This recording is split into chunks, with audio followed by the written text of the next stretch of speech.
Buen día, nosotros somos el equipo Quetzalcóatl, integrado por Rebeca Laureano, David Martínez y Angie Preciado, y vamos a presentar el proyecto final de seguridad de cuidado del medio ambiente.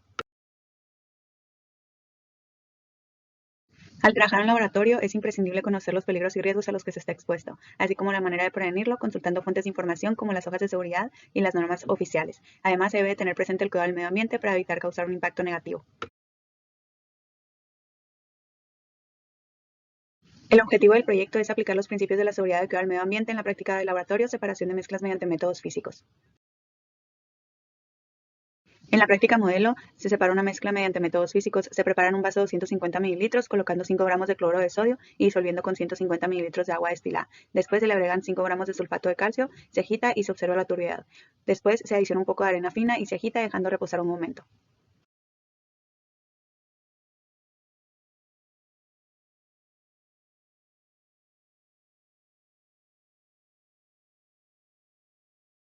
Para la decantación, en un vaso de precipitado de 150 mililitros se vierte con cuidado con ayuda del agitador la capa líquida, quedando el precipitado en el recipiente original. Se enumeran 3 vasos de precipitado y se divide el líquido decantado en 3 partes iguales. Se realizan las siguientes operaciones con cada uno de ellos. La filtración por gravedad: se coloca un embudo de polietileno en un soporte de filtración, se abre el papel filtro y se coloca en el embudo. Se humedece con una pequeña cantidad de agua destilada, presionando el papel mojado contra las paredes del embudo. Se coloca un vaso de precipitado bajo el aparato de filtración y se filtra el líquido decantado del vaso número 1.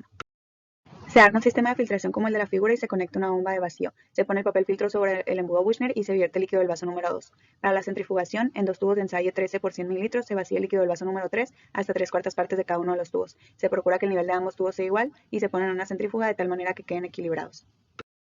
Siguiendo con la evaporación, en una cápsula de porcelana se colocan 10 mililitros del filtrado del vaso número 1 y se calienta hasta que todo el líquido se haya evaporado, siendo parcial si al final de ella queda un poco de líquido y total cuando el líquido se evapora por completo. Para la precipitación, al resto del líquido del filtrado número 1 se agregan de 2 o 3 gotas de la solución de nitrato de plata y se notan las observaciones.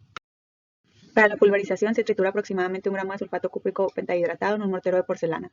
La disolución: en un vaso de precipitado se pone una pequeña porción del pulverizado y se agrega lentamente agua destilada hasta obtener una disolución. El vaso y su contenido deben calentarse hasta ebullición para alcanzar el punto de saturación. La disolución obtenida se filtra por gravedad en caliente en un vaso de precipitado y se deja enfriar hasta la aparición de cristales, teniendo como resultado la separación del sólido por cristalización. Siguiendo con la sublimación, en un vaso de precipitado de 100 mililitros se pesan 2 gramos de naftaleno y se mezcla con 1 gramo de carbón en polvo. Se tapa con una cápsula de porcelana que contenga agua fría o un trozo de hielo. Se calienta moderadamente retirando de vez en cuando la flama del mechero. Cuando los vapores de naftaleno llenen casi todo el vaso, se retira la flama y se deja enfriar. Se levanta la cápsula de porcelana con cuidado y se observan los cristales formados en el exterior del fondo de la cápsula. Para la extracción, se mezclan volúmenes iguales de soluciones diluidas de yodo y nitrato cúprico y se colocan en un embudo de separación agregando un poco de cloroformo. Se tapa el embudo, se agita y se deja reposar durante 5 minutos. Separadas las capas, se quita el tapón y se vacía la capa de líquido inferior a un matraz Erlenmeyer de 125 mililitros. Se repite esta operación hasta que la extracción sea completa. En la destilación simple, se instala un aparato de destilación como el de la figura. Se colocan 50 mililitros de una solución de sulfato cúprico al 10% en el matraz de destilación de 100 mililitros y se realiza la destilación. Se recolecta y se mide el volumen del condensado obtenido. Los residuos sólidos generados en los procesos de decantación podrán desecharse a la basura. De los procesos de filtración por gravedad y filtración al vacío, los sólidos retenidos en el papel filtro y el papel mismo se pueden desechar a la basura y el líquido de filtración al vacío de centrifugación se vierte en el drenaje bajo el chorro de agua. De la evaporación se puede diluir el sólido y desecharse. De la precipitación, el sólido metálico se concentra para ser enviado a tratamiento o bien a disposición final a pizza unison y se diluye el líquido con agua, ajustando pH a neutralidad y se vierte al drenaje bajo el chorro de agua. Los residuos generados en la cristalización y en la sublimación pueden ser utilizados.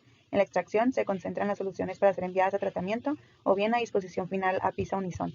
En la destilación, el líquido obtenido se puede desechar al drenaje y el sólido se puede reutilizar. En esta tabla identificamos los peligros y riesgos. Como vemos en la primera fila están los procesos de decantación, filtración por gravedad y al vacío. El peligro que pueden causar son las sustancias que es el cloruro de sodio, sulfato de calcio y el material. Y sus riesgos es que el material de vidrio es frágil y puede haber un derrame de mezcla de sulfato de calcio y cloruro de sodio. También podemos ver la centrifugación, evaporación, precipitación, pulverización, disolución, cristalización, sublimación, extracción y destilación simple. Cada uno de ellos, a un lado viene el peligro y los riesgos que puede haber.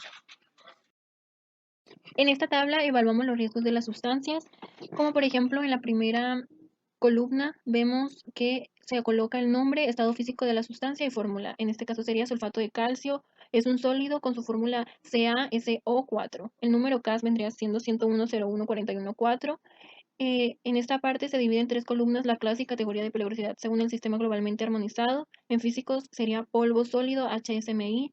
El riesgo a la salud, causa irritación, vías respiratorias, categoría número 2. En el medio ambiente es peligro al medio ambiente acuático, categoría 2.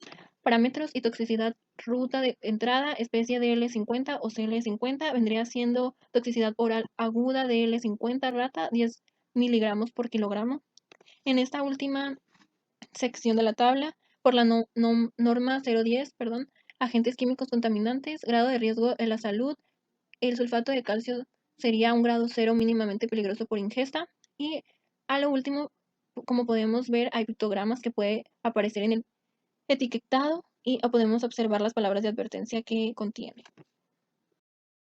También podemos ver otro ejemplo que es la naftalina. Es un sólido con su fórmula C10H8 con un número CAS 9123. Como físico es un sólido inflamable categoría número 2. En la salud puede provocar una toxicidad aguda categoría 4 y es carcinogenicidad categoría 2. En el medio ambiente es muy peligroso para el medio ambiente acuático categoría número 1. Hay una toxicidad oral aguda LD50 oral, rata 490 miligramos por kilogramo. Grado de riesgo a la salud está en un grado número 2, moderadamente peligroso por ingesta. En lo último podemos ver 4 pictogramas que pueden aparecer en el etiquetado y vemos las categorías y el peligro. El cloroformo es un líquido con fórmula CHCl con número K67663. En físicos es un líquido inflamable, categoría número 2. En la salud hay una toxicidad aguda de categoría 4, oral toxicidad aguda categoría 3, irritaciones cutáneas categoría 2, irritación ocular categoría 2, carcinogenicidad categoría 2, toxicidad para la reproducción categoría 2, toxicidad específica en determinados órganos, exposiciones repetidas categoría 1, hígado y riñón. En el medio ambiente es biodegradabilidad de un 0%, 14D o ECDTG 31C. No es fácilmente biodegradable. Tiene una toxicidad oral aguda de DL50, rata 695 miligramos por kilogramo. Toxicidad cutánea aguda de DL50 conejo 3.980 miligramos por kilogramo. Grado de riesgo a la salud es un grado número 1 ligeramente peligroso por ingesta, grado 1 ligeramente peligroso por contacto. En el último vemos 2 pictogramas que pueden aparecer en el etiquetado con palabras de advertencia y sus categorías. En esta tabla vemos las medidas de seguridad para el control de los riesgos. Podemos observar en la primera columna nombre de la práctica que fue la que desarrollamos, la separación de una mezcla mediante cambios físicos. Vienen los peligros identificados como cristales de CuCO4, vapores CuCO4, CuCO4 acuoso, uso de mercero de Bunsen, cristales de naftaleno, materiales de cristal frágil. Riesgos potenciales, intoxicación, quemaduras corrosivas, derrame o contacto accidental, posibles incendios y fragmentación de material cristalino. La jerarquía para la minimización del riesgo. La eliminación podría ser siempre lave las manos y los brazos con jabón al salir del laboratorio, no llenar los tubos de ensayo más de 2 o 3 centímetros, no tocar con las manos ni probar los productos químicos, emplear y almacenar sustancias inflamables en las cantidades imprescindibles. La sustitución la podemos hacer en sustituir el producto peligroso por otro que no lo sea o lo que sea en menor medida. Sustituir en dado caso el equipo de protección por uno especial al trabajo. En control de ingeniería podrían ser gabinetes de seguridad biológica, guantes, máscaras o otros protectores faciales y los lentes de seguridad. Tener disponibles extintores, lavaojos, ducha de seguridad, mantas antifuego y salidas de emergencia. En controles administrativos, tener todas las hojas de seguridad de cada sustancia que utilizamos en la práctica al realizarla, contar con el experimento escrito de manera jerarquizada. El equipo de protección personal debemos utilizar los lentes de seguridad, cubrebocas de carbón activado, uso de guantes de nitrilo o de otro material resistente a los químicos, bata de laboratorio y unos zapatos cerrados bien. ¿Qué falta en este caso? Preparación y respuesta a emergencia. Comenzando por las cortaduras, estas deben de lavarse bien con mucha agua corriente y durante 10 minutos como mínimo. Se deben observar y eliminar la existencia de fragmentos de cristal y en este caso se retira con un gasa y pinzas. Si son pequeños y dejan de sangrar en poco tiempo, se lavan con agua y jabón y se tapan con una venda o apósito adecuados. El cloruro de sodio, si llega a entrar en contacto con nuestra piel, es muy recomendable quitar inmediatamente todas las prendas contaminadas, aclararse la piel con agua y ducharse. Tras contacto con los ojos, aclarar con abundante agua y retirar las lentillas. Sulfato de calcio. Si llega al contacto de nuestra piel, También se recomienda eliminarlo lavando con jabón y mucha agua. En caso de contacto en los ojos, lavarse abundantemente los ojos con agua como medida de precaución. Naftaleno. En dado caso que tengamos contacto con esta sustancia en nuestra piel, sería eliminar lavando con jabón y mucha agua y llevar al afectado enseguida a un hospital y consultarlo con el médico. En caso de contacto con los ojos, lavarse a fondo con agua abundante durante 15 minutos mínimo y consultar al médico de igual manera. Yodo. El yodo, si llega al contacto de nuestra piel, quitarse inmediatamente la ropa y zapatos contaminados y lavar con jabón y mucha agua y consultar a un médico. En caso de contacto con los ojos, lávese a fondo con agua abundante durante 15 minutos mínimo y consultar al médico de igual manera.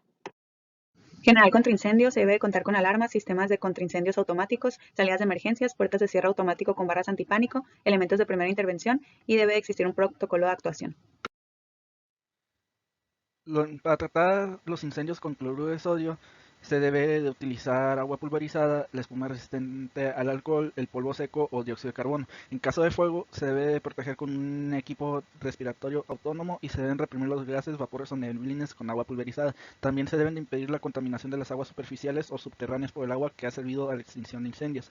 Y el tratamiento de incendios de sulfato de calcio, los medios de extinción apropiados sería el uso de agua pulverizada, la espuma resistente al alcohol, el polvo seco o el dióxido de carbono. El naftaleno es inflamable en presencia de una fuente de ignición a través de la fricción o calor retenido, así que esta sustancia se debe mantener alejada de calor, chispas o de llama abierta o superficies calientes. También no se debe fumar cerca de este compuesto. Para tratar el incendio se debe utilizar agua pulverizada, espuma resistente al alcohol, polvo seco o dióxido de carbono. Es necesario usar equipo de respiración autónomo para luchar contra el fuego. Y en el caso del yodo se debe de utilizar agua pulverizada, espuma resistente al alcohol, polvo seco o dióxido de carbono y en caso necesario de utilizar equipo de respiración autónomo para la lucha contra un fuego relativamente grande. Las caídas o resbalones también pueden ocurrir en el laboratorio. En sí lo que puede pasar es que puede haber daños en la parte corporal donde nos hayamos caído. En el caso de daño moderado se debe atender con kit de primeros auxilios y se debe determinar la causa de la caída, ya sea del personal o del modelo experimental para prevenir esto en el futuro. Se deben evaluar las zonas de riesgo para prevenir otros futuros accidentes y verificar que no haya ningún desnivel para que el modelo experimental se resbale. En el laboratorio también existe la posibilidad de los derrames químicos y como personal del laboratorio se debe preparar esta posibilidad. Tanto con el cloruro de sodio como el sulfato de calcio debemos de evitar la formación de polvo, evitar respirar los vapores o el polvo, la neblina o gas que se produzca. Se debe evacuar el área de peligro respetando los procedimientos de emergencia. No se debe dejar que el producto entre en el sistema de alcantarillado y también se debe limpiar y aspirar los derrames en caso de que sea polvo y no se debe de dejar que ninguno de estos productos entre en el alcantarillado. Con los derrames químicos de naftaleno se debe utilizar protección respiratoria, evitar la formación de polvo, al igual que se debe evitar los vapores o el gas de este, se debe asegurar una ventilación apropiada. Se debe también impedir nuevos escapes o derrames si se puede hacer sin riesgo y no se debe dejar que el producto entre en el sistema del alcantarillado, al igual que se debe evitar la descarga de este desecho en el ambiente. Se debe contener y recoger el derrame con un aspirador aislado de la electricidad o cepillándolo y metiéndolo en un envase para su eliminación de acuerdo con las reglamentaciones locales. Los derrames químicos del yodo son similares a los derrames químicos del naftaleno. Se debe utilizar equipo de protección individual, se debe evitar la formación de polvo, también se debe evitar la respiración de los vapores o gas, asegurar una ventilación apropiada, evacuar el personal de las zonas seguras. También se debe impedir que el derrame no se escape al alcantarillado y que la descarga del ambiente debe de ser evitada. Se debe de recoger y preparar la eliminación sin originar polvo y guardar en contenedores apropiados y cerrados para su eliminación. En el laboratorio puede ocurrir salpicaduras de sustancias corrosivas. En este caso, el tratamiento es abrir el grifo y colocar la cabeza debajo de tal forma que el caudal del agua entre directamente dentro del ojo. Se deben abrir bien los párpados para que el agua entre bien tanto en la zona superior como inferior del ojo y se debe permanecer debajo del grifo por lo menos 10 minutos hasta estar completamente seguros de haber limpiado todo el líquido corrosivo. En caso de intoxicación por la inhalación e ingestión de químicos, se debe conservar la calma, se debe evitar tomar líquidos para no provocar el vómito, se debe de averiguar el producto que causó la intoxicación, abrir ventanas y ventilar el lugar y quitar la ropa ajustada. En la práctica de separación de mezclas mediante cambios químicos se puede aplicar diversas técnicas de la química verde. En la evaporación se debe utilizar evaporación completa en sí para evitar una evaporación parcial para, para evitar tratar el residuo químico de la evaporación parcial. En la extracción, en vez de utilizar los compuestos ya establecidos en la práctica, que serían las soluciones diluidas de yodo de nitrato cúprico, se podría aplicar la práctica con compuestos orgánicos hidrofóbicos con disolventes orgánicos utilizando el método de extracción con agua caliente presurizada.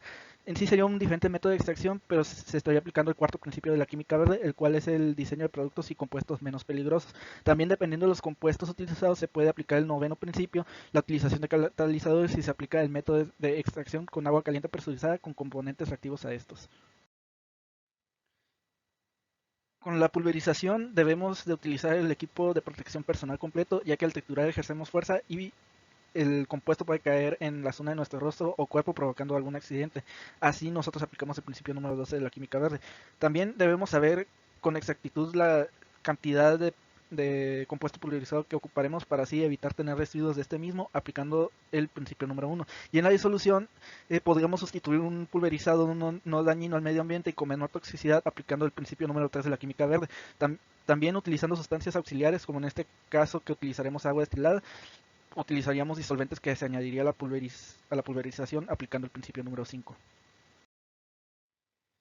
Para concluir, en este curso hemos aplicado varias técnicas de la seguridad y el cuidado del medio ambiente. Se logró comprender y reconocer los peligros de las sustancias químicas y además se obtuvo mayor conocimiento para poder implementar estas estrategias para eliminar o por lo menos disminuir los posibles riesgos de los peligros que se pueden presentar en el laboratorio.